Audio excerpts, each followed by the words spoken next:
to the shepherd of this church,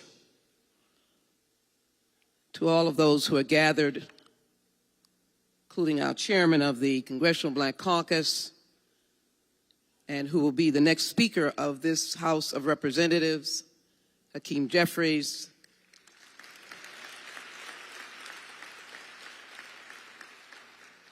as Secretary Fudge in her representation of a president that has been molded by Eddie Bernice Johnson.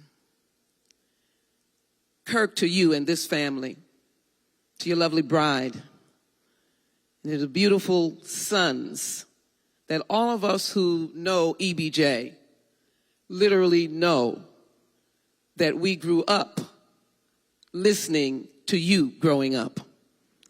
Let me start first by saying that Eddie Bernice Johnson was our yellow rose. Let it be known that she was a civil rights fighter. She did not allow injustices to get by her. She would work across the aisle, but she would be a fighter for what was right. But her first priority was the love of her son, her daughter-in-law, extended family, and yes, those grandchildren and great-grandchildren. Somebody needs to give an applause. She was truly a mother and a lover of her family.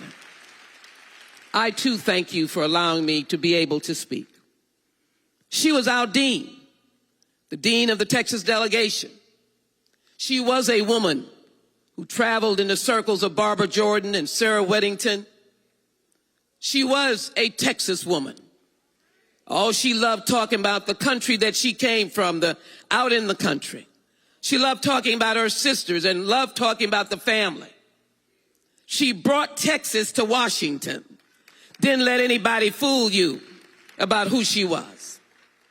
She understood that she was a product of the fight for civil rights, and that in that fight, there were some white Democrats like Lyndon Baines Johnson, a Texas president who understood how to give back. And she stood on the shoulders when she became the first black woman to head Region 6 in the Health and Human Services. That was a big deal. And that formulated her mind about health care.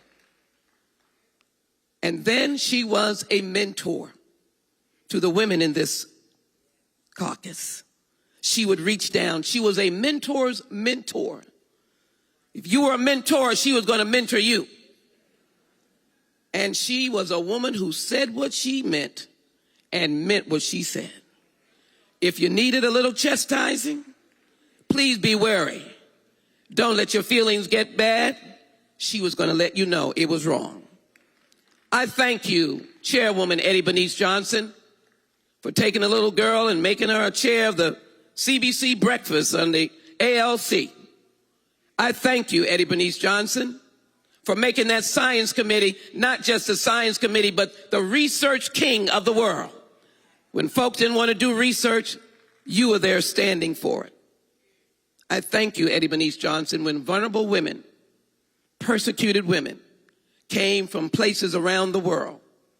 You helped establish the Institute for Peace, that women could come and find comfort to be able to say someone cares. As I close, it's going to be hard on us.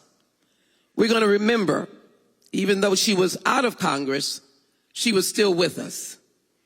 And I know that her successor will keep us reminded, but we will remember Eddie Bernice Johnson walking by that science committee or another bill that comes up, or her constant reminding that historically black colleges better have science and grants and money as well. They better be at the forefront as well.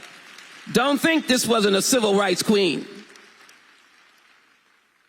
So I just want to simply say to her, thank you for the women you've helped.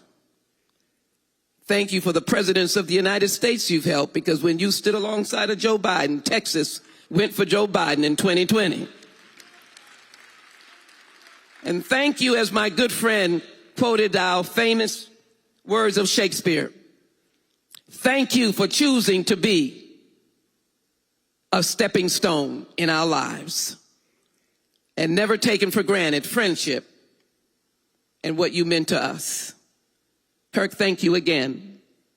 Your mother will always be honored, will be humbled to be able to call her sister. And God bless you for having a mom that has always been a stepping stone.